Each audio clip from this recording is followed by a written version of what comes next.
What to do with her? Remy summoned every ounce of her anger at what Aisling had done. Her house in flames, using an ancient artifact in an attempt to kill her dad. It would kill her friends next if she didn't do something. She took Aisling in the back, striking as hard as she could. Aisling squealed in pain and surprise, and the box jerked out of her hands and over the edge of the cliff. Remy kicked off the ground and dove after it. Her wings beat in defiance of the storm, fighting back the wind. She snatched the cube out of the air before banking harshly and twisting back up to the cliff tops. She landed with the hegemonics clutched in both arms, well out of reach of the struggling Nightingale or Aisling. Aisling took one look at Remy, triumphantly clutching the last hope for escape, and started to shake. In a second, Patrick was there, offering some fresh cloth to stem the bleeding in her side. Aisling, I think it's time to give up. You've lost. Aisling collapsed into his arms, her body limp and shivering against the cold. Patrick held her there like a child. Shh, he soothed, walking back towards the cave. It's okay. It'll be okay. He moved her into the cave and out of the rain, vanishing from sight. For the moment, neither Remy nor her friends seemed to care much. Nightingale was still squirming, though with every passing second, the Malama's seemingly inexhaustible strength seemed to be ebbing. What happened? Remy asked, mostly to Zeke. Neither of them could really do anything to help, with Rook already holding her down. She let the Malama puppet her in exchange for leading us to you, Rook said. It promised to give her back once we got here, but it lied. Oh, God, because of me? Remy covered her mouth. Take this. Remy offered the glowing red artifact to Zeke, extending it away from herself as though she were afraid it might bite her.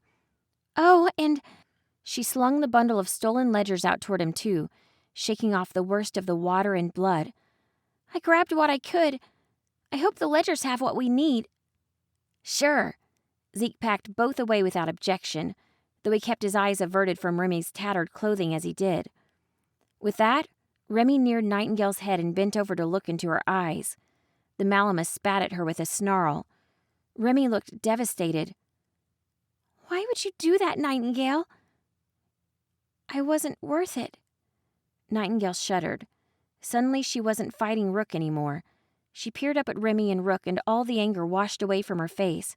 And with that, Nightingale started sobbing. She's back, Remy said, pushing Rook off of her. Oh, God, I'm so sorry. Zeke and Rook watched with their guard up as Remy rushed in, embracing her tearful, shaking friend.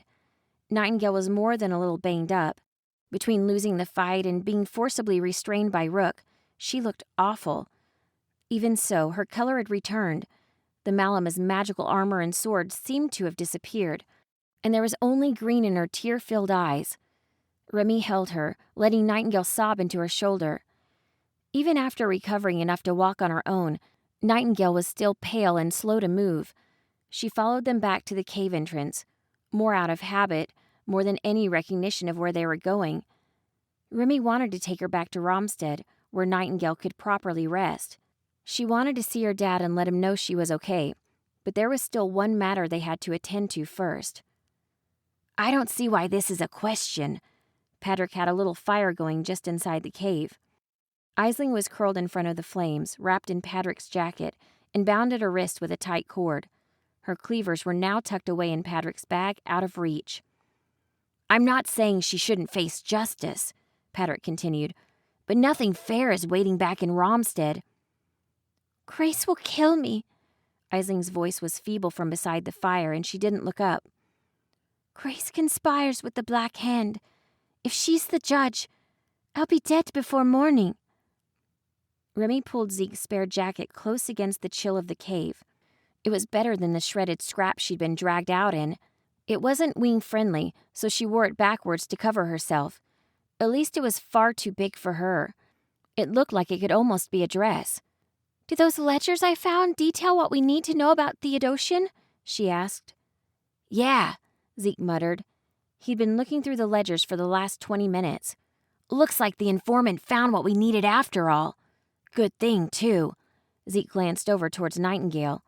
She didn't notice. Nightingale was barely even awake, hunched beside the fire and leaning on Rook with a distant, droopy-eyed stare. "Oh, yeah?" Rook sounded like he wanted to get up and look, but Nightingale was currently using him for support, preventing him from moving anywhere. "What do they say?" Zeke thumbed through a couple of pages before speaking up. "Says that there is a Theodosian user traveling with a cult here in Alinea. Something called the Anointed? In either case, it says the mage was last seen in Hyde and caused some kind of trouble there recently." "Hyde?" Rook was trying to contain his excitement. "That's nearby. Maybe a couple of days' walk is all. We should probably leave Romstead tonight." "Except we need to take care of Aisling first." Remy gave her a dirty look. "We're not going to just let her go." "I'm not proposing that," Patrick retorted. Remy scoffed. "It sure sounds like it. Who knows how many people she hurt burning down my house? If that wasn't enough, she murdered at least one person. Don't you think that guy deserves some justice?" "I do." Patrick's words were measured. "That's why I've got a better idea." He leaned back against the cave, eyes pitying as he watched Aisling shiver. "We can let the king judge her. Balthazar has ruled fairly since Alinea's founding. I think he'll be fair to Aisling as well." Aisling rolled sideways, looking up at Zeke and Rook on the other side of the fire. "I screwed up, but I'm not the bad guy," she said. "Grace and Malik, even if you didn't stay long enough to see it, that's who you should be fighting. They're the ones who brought the hegemonics here to be sold in the first place. They don't care who gets hurt as long as they get rich." "You tried to kill us," Zeke said rudely as he lit a cigarette on the fire. "What makes you the good guy here, really?" "I thought Nightingale, the Princess of Alinea, had my back. I didn't know she was being possessed by some monster," Aisling said in defiance, but her voice was quivering. Patrick sighed. "Look, I could take Aisling to Balthazar. I know you all have more important things to be doing, after what just happened." He paused before continuing. "I need the hegemonics. Evidence for Balthazar about the real reason Aisling did what she did. With all the facts, I'm sure the king would give Aisling a fair trial. Plus, nobody should really be using this thing, especially the Black Hand. I'm sorry, Remy, but your father might care for you a great deal, but the Black Hand is nothing but bad news." "Patrick, you've been good to us and helpful," Remy began tensing. "So please don't take this the wrong way. Aisling might have been your friend once, and maybe she even thought she had good reason for doing what she did.